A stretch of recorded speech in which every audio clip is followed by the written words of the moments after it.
Hello everyone, स्वागत है आप सभी का अग्रवाल ट्यूटोरियल्स यूट्यूब चैनल पे। In the series of multiple choice questions, this is second video जो हम डीसी मशीन्स के एमसीक्यूज को स्टडी कर रहे हैं। एक वीडियो ऑलरेडी पार्ट 1 रिलीज हो चुका है, राइट? तो इन कंटिन्यूशन विद दैट हम आगे अपने क्वेश्चंस को डीसी मशीन के कंटिन्यू कर रहे हैं इस वीडियो में। वन मोर थिंग, मैं आप लोगों को फिर से रिमाइंड करा दूं कि एमसीक्यूज को पढ़ने का सिर्फ एक ही तरीका है कि जैसे ही आपके सामने क्वेश्चन आता है उस वीडियो को आप इमीडिएटली स्टॉप कीजिए, उस क्वेश्चन के बारे में सोचिए, उसके आंसर्स को समझने की कोशिश कीजिए, उसके कॉन्सेप्ट को समझने की कोशिश कीजिए और खुद उस क्वेश्चन को अटेम्प्ट कीजिए। उसके बाद वीडियो को प्ले करके अपने आंसर्स को मैच करें। अगर आपका क्वेश्चन मैच होगा आंसर के साथ तो आपको कॉन्फिडेंस आएगा, और अगर आप गलती करेंगे तो आप सीखेंगे, राइट? तो rather than just watching and listening all these questions, try to attempt yourself so that you can learn or you can go with confidence जब आपको एग्जाम में एमसीक्यूज को अटेम्प्ट करना हो, राइट? तो शुरू करते हैं। क्वेश्चन नंबर 31 है हमारे पास। 30 क्वेश्चंस ऑलरेडी हो चुके हैं। क्वेश्चन है number of parallel paths in wave windings are. हमारे पास आर्मेचर में दो टाइप की वाइंडिंग्स होती हैं, वेव वाइंडिंग और लैप वाइंडिंग। लैप वाइंडिंग में हमारे पास जो नंबर ऑफ पैरेलल पाथ्स हैं वो A is equals to number of poles के बराबर होते हैं, और वेव वाइंडिंग में पैरेलल पाथ्स 2 होते हैं। So here our correct option is 2। Wave winding machines are used in current applications, high current applications, moderate current, low current, or can be used anywhere.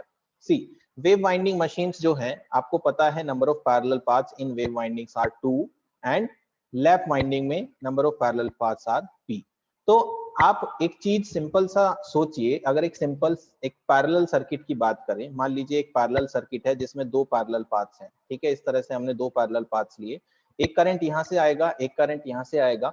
इन दोनों का जो कंबाइंड करंट होगा वो supply side से draw करेगा, right? दूसरी भी चीज, अगर आपके पास नंबर ऑफ पैरेलल पाथ्स ज्यादा हैं, उस केस में जो टोटल करंट आएगा जो सप्लाई से ड्रॉ करेगा वो ज्यादा करंट ड्रॉ करेगा।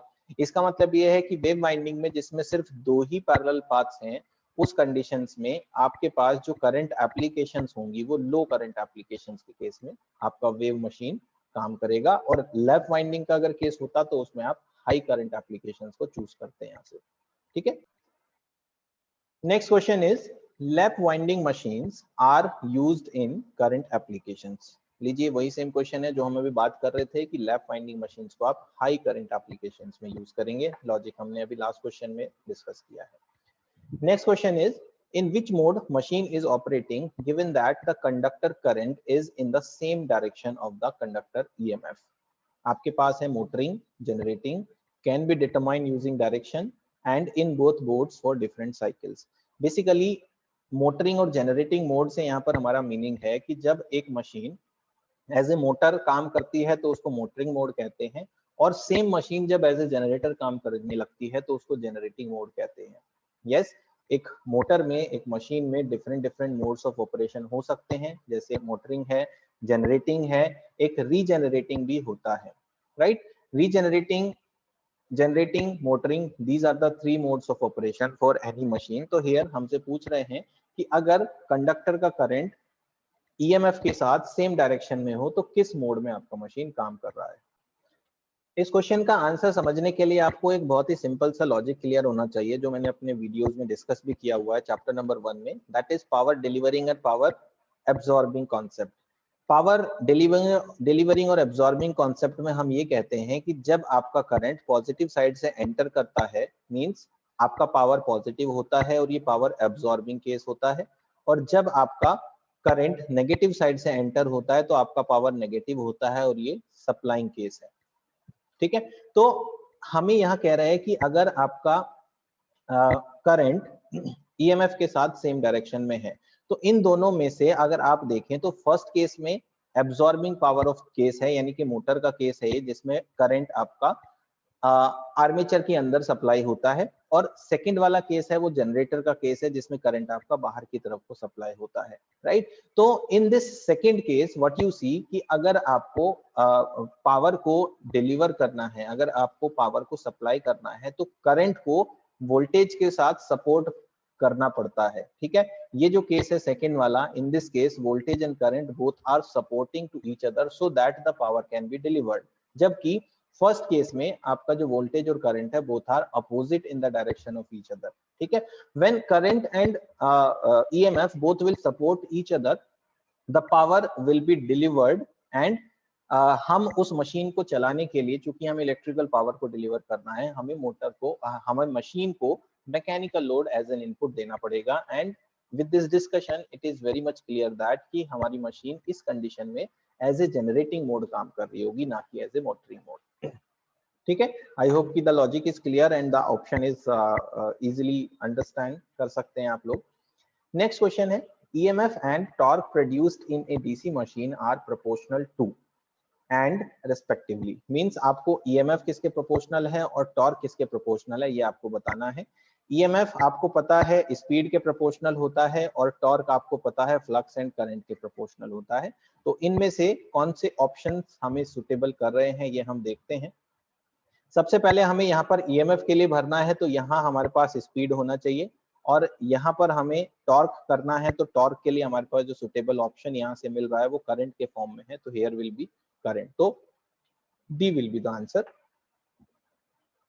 If the average coil EMF in a DC motor is doubled, E को हमने क्या कर दिया है, डबल कर दिया है, ट्वाइस कर दिया है, एंड फ्लक्स को कर दिया है half, flux has been half, then इस shaft speed will become, speed proportional to होता है E/phi, यहाँ पर आप E को डबल कर रहे हो, फाई को हाफ कर रहे हो, टोटल मिला के आप 4 गुना स्पीड को बढ़ा रहे हो, क्योंकि ट्वाइस यहाँ पर है, हाफ यहाँ पर है, 2 ऊपर जाएगा, इट विल बिकम 4 टाइम्स, तो 4 times of the speed. Next question, for a constant EMF, remember this thing, constant EMF की बात हो रही है, E is constant, if field current is reduced, field current को रिड्यूस किया जा रहा है, फील्ड करंट के रिड्यूस होने से मशीन का फ्लक्स रिड्यूस होगा, क्योंकि फ्लक्स आपका डायरेक्टली फील्ड करंट पे डिपेंड करता है। Speed of the DC motor will, speed is equals to E/phi, E is constant, flux is being reduced, so that speed will increase, ठीक है। Next question, if the torque induced is 0, torque 0 है, तो DC machine में इनमें से कौन सा condition होगा, टॉर्क प्रोपोर्शनल टू होता है फ्लक्स इनटू IA, उस कंडीशन में flux is treated to be a constant quantity generally in all the DC machines, until and unless कि हमें कुछ स्पेसिफिकली वहां पर फ्लक्स को चेंज करना हो, तो टॉर्क 0 होने का एक ही कारण हो सकता है, वो है करंट को 0 होना, so in this case current has to be 0, right? Flux will not be 0 here, remember this thing, because flux is a constant quantity for the machine which will not be 0. दूसरी चीज, आप flux को 0 ना होने का एक reason ये भी समझ सकते हैं कि अगर मशीन का फ्लक्स 0 होता है तो उससे हमारा स्पीड बहुत ही ज्यादा हाई स्पीड से उसकी वैल्यू बढ़ती है, क्योंकि speed is inversely proportional to flux, और अगर स्पीड बढ़ेगी तो आपका EMF बढ़ेगा, और EMF बढ़ने की वजह से जो आपका आर्मेचर करंट है जो कि V माइनस E/RA होता है, in this case EMF will become very very high, और this armature current will become a negative quantity, so torque has to be 0 only when armature current is 0, और जब armature current 0 होगा तो in that case आप कह सकते हैं V is equals to E, right. ये स्टेडी स्टेट ऑपरेशन होगा मशीन का, जिस कंडीशन में आपकी मशीन का वोल्टेज और EMF दोनों एक दूसरे के इक्वल हो जाएंगे, राइट। इसी वजह से हम फ्लक्स को 0 यहाँ पर नहीं लिख सकते। Next question, if the torque is in the direction of rotation the DC machine acts as, आपको कह रहे हैं कि टॉर्क अगर मोटर की स्पीड, मशीन की स्पीड में घूम रहा हो तो वो मशीन किस तरह से एक्ट करेगी। इसके लिए आपको मोटर और जनरेटर दोनों का टॉर्क का जो फंक्शनिंग है वो समझना जरूरी है। जनरेटर के केस में आपको पता है कि एक प्राइम मूवर होता है जिसके साथ कपलिंग करके हम जनरेटर को रन करते हैं, ठीक है। जबकि मोटर के केस में हमारे पास जो शाफ्ट है उस शाफ्ट के थ्रू हम मैकेनिकल लोड को चलाते हैं। तो इन दोनों कंडीशन को अगर आप समझें तो आपको यहाँ पर एक चीज पता होनी चाहिए कि जब जनरेटर चलता है उसको चलाने का कारण होता है प्राइम मूवर, और प्राइम मूवर जनरेटर को सिर्फ इस वजह से चला पाता है चूंकि इन दोनों का जो लोड टॉर्क है वो एक दूसरे को सपोर्ट कर रहा होता है, राइट। दैट मीन्स कि प्राइम मूवर का स्पीड ऑफ रोटेशन अगर ये है तो बिल्कुल इसी डायरेक्शन में यहाँ का टॉर्क भी काम कर रहा होगा, तभी आपका प्राइम मूवर जनरेटर को घुमा पाता है। अगर ये अपोजिट डायरेक्शन में काम करने लग जाए तो बीच का जो लिंक है, इन दोनों के बीच का जो मैकेनिकल लिंक है वो ब्रेक होने के चांसेस बहुत ज्यादा होंगे, और ये मशीन एक दूसरे को नहीं घुमा पाएगी। जबकि मोटर के केस में आपको पता है कि जो मोटर का टॉर्क है वो लोड टॉर्क के बराबर होना चाहिए, यानी कि इक्वल एंड अपोजिट। जो लोड है उसका टॉर्क और जो मोटर है इसका टॉर्क दोनों एक दूसरे के अपोजिट होते हैं, यानी कि स्पीड की डायरेक्शन से अपोजिट डायरेक्शन में टॉर्क मोटर के केस में काम करता है। इसलिए इस क्वेश्चन में हमसे पूछा है सेम डायरेक्शन में किस मशीन के लिए होगा, तो answer will be generator. Next question, the induced EMF in the armature of a 4-pole DC machine is directly proportional to speed and field strength phi, directly proportional to speed, directly proportional to field strength applied to it, inversely proportional to speed and inversely proportional to field strength। EMF का relation हमसे पूछा गया है, तो आपको पता है EMF is equals to होता है P phi NZ upon 60A। इसमें आपको क्लियरली दिखाई दे रहा है कि जो ईएमएफ है that is proportional to phi and n, that means कि A is the correct answer. ठीक है, next question, a 4-pole 200 volt DC generator having armature resistance of 1 ohm. R आपको 1 ओम दिया है, current flowing through the armature is 10 ampere. What is the back EMF if the terminal voltage V is 220 volts? DC generator की बात हो रही है। DC generator के case में जो वोल्टेज इक्वेशन होती है that should be equals to EG minus IARA। यहाँ से आपको निकालना है बैक EMF यानी कि जनरेटेड EMF। तो generated EMF will be V plus IARA। V आपके पास 220 है, IA आपके पास 10 है, RA आपके पास 1 है। आंसर विल बिकम 230 volts, यानी कि A is the correct answer। Next question, the circuit depicting the equation of V is equals to EA plus IRA। ये जो इक्वेशन है ये डीसी मोटर की इक्वेशन होती है। आपके पास चाहे सेपरेटली एक्साइटेड मशीन हो या फिर आपके पास डीसी शंट मोटर हो, दोनों ही केस में ये इक्वेशन आपको मिलती है। इसका मतलब ये है कि इन फिगर्स में आप देखते हैं सर्किट्स में, तो ये आपका करंट का डायरेक्शन देख के सबसे पहले हम मोटर को आइडेंटिफाई करेंगे कि इनमें से कौन कौन से मोटर हैं। तो this is motor and this is motor, बाकी के दोनों जनरेटर्स हैं। तो ये जो इक्वेशन है ये इस मोटर के लिए भी एप्लीकेबल है, इस मोटर के लिए भी एप्लीकेबल है। दैट मींस कि यहाँ इस क्वेश्चन में ए भी इसका आंसर है, सी भी इसका आंसर है। ठीक है, तो इस क्वेश्चन में दोनों आंसर्स एप्लीकेबल हैं for this particular case, right. तो ऐसा कभी कभी हो सकता है क्योंकि एग्जाम जब आप देते हैं तो समटाइम्स क्वेश्चंस गलत भी हो सकता है, कोई क्वेश्चन, या हो सकता है मल्टीपल आंसर्स भी मिल रहे हो। तो आपको हमेशा कॉन्सेप्ट पे ध्यान रखना है। कॉन्सेप्ट ध्यान रहेगा तो आपको हमेशा राइट आंसर चूज करने में आसानी होगी। Next question is the circuit depicting the equation V is equals to EA minus IRA। This equation is for the generator. ये इस बार जनरेटर की इक्वेशन है और जनरेटर की इक्वेशन के लिए हमें सबसे पहले जनरेटर को आइडेंटिफाई करना है। Here it is your generator, here it is your generator because of the current direction जो flow कर रही है इसमें। ठीक है, तो again in this case we have both these two options are correct। ठीक है, B और D दोनों ही options के लिए ये इक्वेशन सेट होती है। Next question is if the terminal voltage of 220 volt DC generator having armature resistance of 1 ohm, RA आपको 1 ohm दिया है, induced EMF दिया है आपको 200 volts, आर्मेचर करंट का वैल्यू पूछा है। ठीक है, किसके लिए है? डीसी जनरेटर के लिए। जनरेटर में होता है V is equals to E minus IARA। इसमें अगर आप देखेंगे तो IA will be equals to V minus E minus V upon RA। E आपको दिया है 200 वोल्ट्स, V आपको दिया है 220, RA आपके पास 1 है, -20 एम्पियर आपका आंसर आ रहा है। तो answer is -20 ampere. Next question, if the armature terminal voltage is more than its induced EMF, terminal voltage अगर induced EMF से ज्यादा हो तो मशीन कौन सी होगी, right. terminal voltage is more than induced EMF, हमारा इक्वेशन है V is equals to E plus IARA जो कि मोटर का केस है। दैट मीन्स कि आपका मशीन मोटरिंग मोड में काम कर रहा होगा, राइट, जब आपका टर्मिनल वोल्टेज E से ज्यादा होता है, राइट। अगर इसको उल्टा कर दें, E is greater than V कर दें तो ये मोड चेंज होके जनरेटिंग मोड हो जाएगा, ये भी आपको ध्यान रखना। Next question is consider a 200 volt 25 kilowatt 30 ampere DC machine जो कि लैब कनेक्टेड है, आर्मेचर रेजिस्टेंस 0.4 ओम है, if the machine is later wave bound then the developed power is. कह रहा है कि एक लैब कनेक्टेड मशीन है जिसकी ये सब रेटिंग्स हैं, अगर उस मशीन को वेव कनेक्टेड कर दिया जाए तो डेवलप पावर कितना होगा। तो कोई भी एक ऐसा मशीन जिसमें लैब कनेक्शन से वेव कनेक्शन में आप ट्रांसफर करते हो, तो आपका जो पावर है डेवलप्ड पावर मशीन का वो चेंज नहीं होगा। पावर में कोई चेंज नहीं आएगा, उसके जो इंटरनल पैरामीटर्स है like voltages and currents they may change but the overall power will not change, that remain same.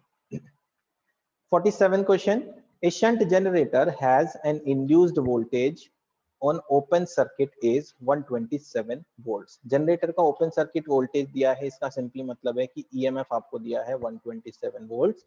When the machine is on load, terminal voltage become 120, that is your terminal voltage, full load voltage 120 volts.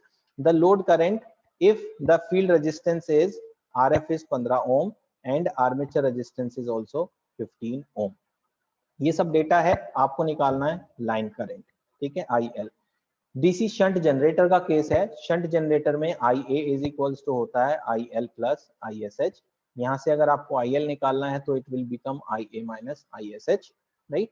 ISH का value आपको मिल रहा है V upon RF से, यानी कि 120 upon 15, that will give you 8 ampere. इसके बाद आपको करंट की जरूरत है आर्मेचर करंट की, उसके लिए आप एक वोल्टेज इक्वेशन यूज करेंगे. वोल्टेज इक्वेशन से आपको यहाँ से एक रिलेशन मिलता है, that is V minus C is equals to IARA. V है, sorry, E minus V is equals to IARA. This is the equation for your generator. In case 7 will become equal to IARA and RA चूंकि आपको 15 ओम दिया है तो IA will become 7 upon 50. ठीक है, ये कुछ वैल्यू आएगी पॉइंट्स में समथिंग. तो अकॉर्डिंग टू दैट अगर हम देखें IL का कितना आंसर आएगा यहाँ से, तो हमें दिखाई दे रहा है IL is equals to 7 upon 15 minus of 8, that is 7 minus 120 upon 15 minus 113 upon 15. ये हमारा आंसर आ रहा है. बट ऑप्शंस में इस तरह का कोई भी आंसर यहाँ पर नहीं है, इसलिए हम कह सकते हैं कि इसके चारों के चारों ऑप्शंस गलत हैं, या तो डेटा गलत है, कोई एक चीज इनमें से गलत है. अगर आपको आंसर मैच करना है तो डेटा चेंज होना चाहिए, और अगर डेटा सेम है तो आंसर गलत है, राइट. तो एग्जैक्ट जो आंसर आएगा वो हमने यहाँ कैलकुलेट किया, that is minus 113 upon 15 as per the given data. तो हमने कॉन्सेप्ट के हिसाब से क्वेश्चन सॉल्व कर लिया है. ऐसा कोई केस आएगा तो उसको हमें अकॉर्डिंगली हैंडल करना होता है, और अगर एग्जाम में ऐसा कुछ केस आता है, गलती होती है, तो आपको उस समय पर मार्क्स अलॉट किए जाते हैं अगर आप उस क्वेश्चन को अटेम्प्ट करते हैं तो. Next question, which of the following motor can replace DC series motor. DC series motor एक ऐसा मोटर है जिसका स्टार्टिंग टॉर्क हाई होता है, राइट. तो उस मशीन को किस मशीन से रिप्लेस किया जाए. DC shunt motor is a machine जिसका स्टार्टिंग टॉर्क लेस होता है, तो इससे हम नहीं कर सकते हैं. Cumulative compound motor is also type of DC motor जिसमें स्टार्टिंग टॉर्क हाई नहीं होता. Wound rotor induction motor is a type of induction motor. दो टाइप के इंडक्शन मोटर होते हैं, कि स्क्वायरल केज और एक वाउंड रोटर.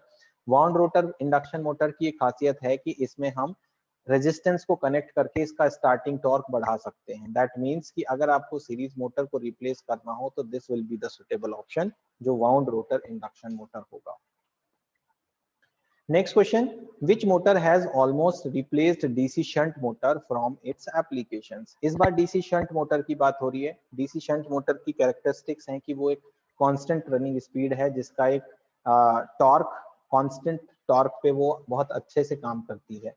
तो इन सारे मोटर्स में अगर आप देखें तो डिफरेंशियल कंपाउंड मोटर यहाँ से नहीं होगा, क्योंकि that is not A correct option जो शंट मोटर की तरह से काम करता हो.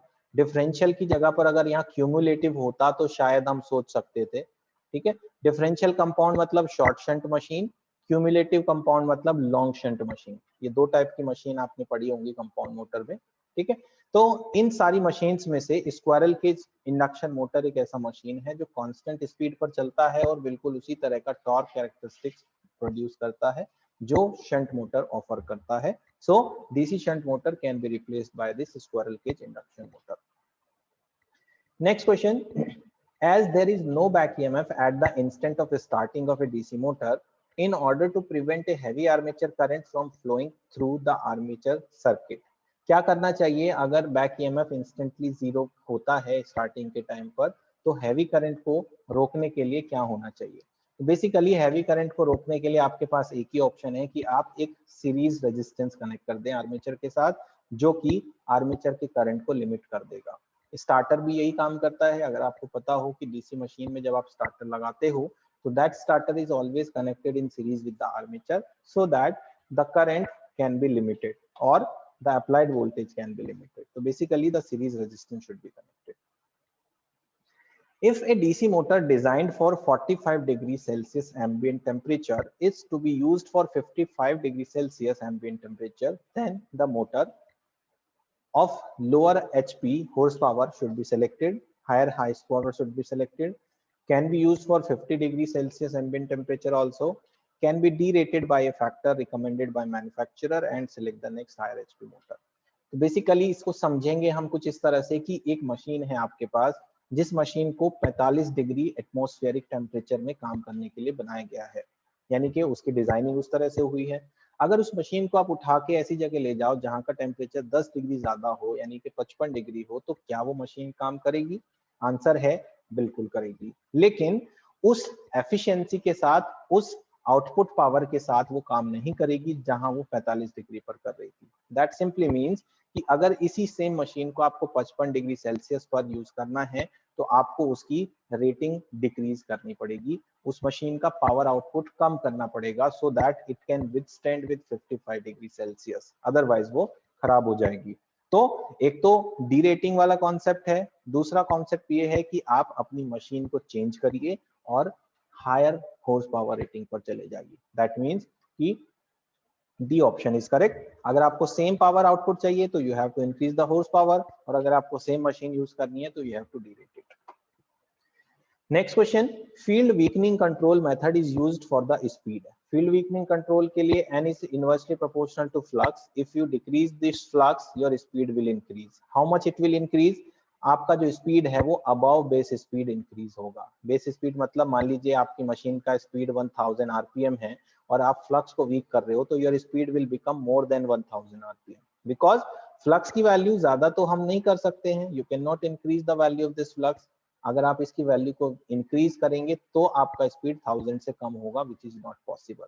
तो if you decreasing the flux that is says field weakening control, उससे आप above the rated speed controlling कर सकते हैं, ठीक है। जबकि आपका जो ईएमएफ है, अगर ईएमएफ को आप घटाते हैं तो ईएमएफ के घटाने से स्पीड कम होगी, और कम होने का मतलब है बिलो द रेटेड स्पीड। ध्यान रखिएगा, field weakening control above rated speed and armature voltage decrease करना मतलब बिलो द रेटेड स्पीड। यार here is the same question जिसके बारे में हम बात कर रहे थे कि अगर armature resistance control method use कर रहे हो तो आपका जो स्पीड है वो बिलो द रेटेड स्पीड होगा, क्योंकि इससे आपका ईएमएफ रिड्यूस होगा जिससे स्पीड कम होती है। Which function is performed by counter EMF of a DC motor? Counter EMF means back EMF. इसका क्या फंक्शन है? Exceeds supply voltage? No, ये सप्लाई वोल्टेज को नहीं बढ़ाता है। Aids the applied voltage? No. Regulates its armature voltage? It is also no. It helps in energy conservation? Yes. How it is helping us?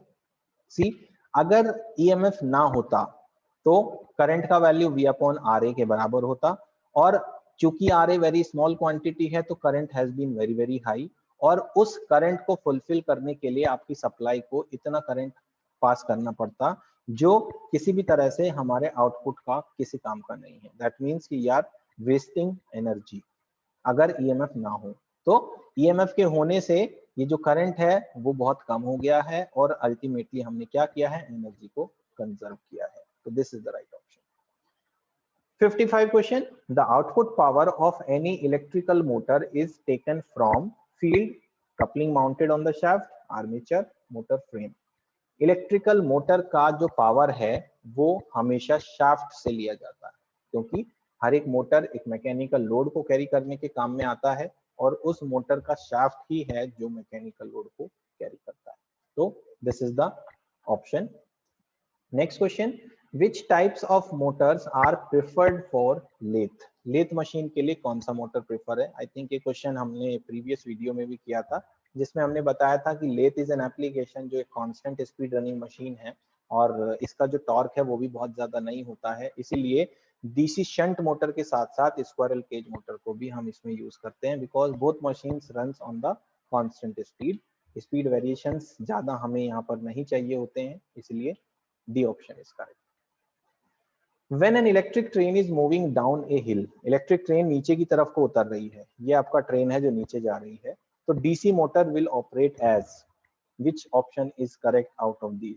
सबसे पहले तो आप ये समझ लीजिए कि इलेक्ट्रिक ट्रेन में जो मोटर यूज होती है वो सीरीज मोटर होती है। दूसरी चीज, जब ये ट्रेन आपका नीचे को उतरेगा तो उसकी स्पीड नेचुरली बढ़ेगी, क्योंकि उसको डाउनफॉल मिल रहा है तो स्पीड इंक्रीज होगी।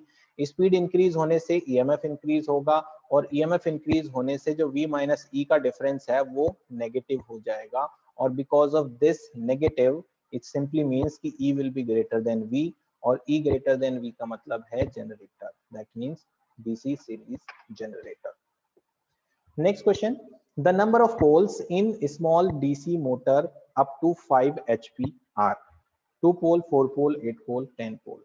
तो अगर आप स्पीड और नंबर ऑफ पोल का रिलेशन देखें, E is equals to P5 NZ upon 60A होता है। इसमें अगर आप स्पीड का रिलेशन देखो तो that is inversely proportional to P, right. इसका मतलब ये है कि छोटी मशीनें जो होती हैं, स्मॉल मशीन्स, ठीक है, उन मशीन्स की स्पीड अक्सर हाई होती है, क्योंकि उनसे हमें ऐसी एप्लीकेशन चलानी होती है जहां हाई स्पीड में उनको रन करना है। और अगर आपको हाई स्पीड की जरूरत है तो poles should be as minimum as possible, that mean कि minimum number of poles which can be possible in a machine is 2 poles। So small rated machines are always have 2 number of poles। The efficiency of a DC motor at maximum power is, so DC motor में maximum power को achieve करने का condition होता है, वो है E should be equals to V upon 2, यानी कि मोटर का जो EMF है वो टर्मिनल वोल्टेज के आधे के बराबर हो जाना चाहिए। This is the condition. ये एक छोटा सा डेरिवेशन है, आपने अगर पढ़ा हुआ हो तो। This is called the condition of maximum power delivered by the DC machine.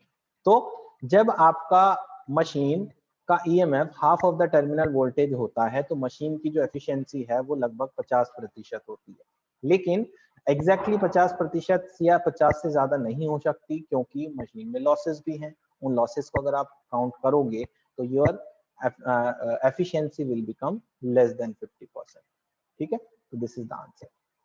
Next question is, in which of the following applications DC series motor is used. DC series motor means higher starting torque. इनमें से कौन सा application है जिसमें starting torque ज्यादा चाहिए? Centrifugal pump is not required high starting torque. Motor operation in DC and AC is not required high starting torque. Water pump drive is not required high starting torque. Starter for car, this is the correct option।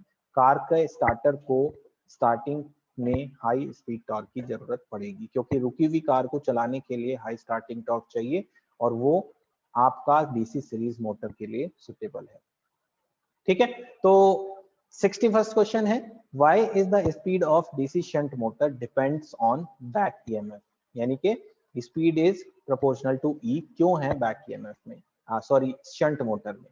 Shunt motor में आपका जो flux है वो constant होता है, because of the parallel circuit of the field winding with the supply.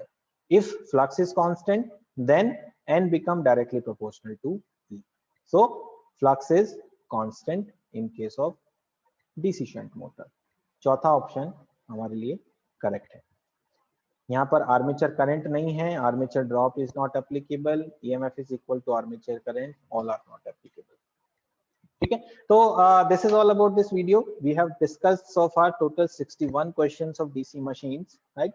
One more video is I will post here related to DC machine, so that the total number of questions will become sufficient, और आप इन सभी questions को करके DC machines पे आने वाले questions को बहुत आराम से सॉल्व कर पाएंगे, कॉन्फिडेंस के साथ सॉल्व कर पाएंगे, अगर उनको आप प्रॉपर्ली प्रैक्टिस कर रहे हैं।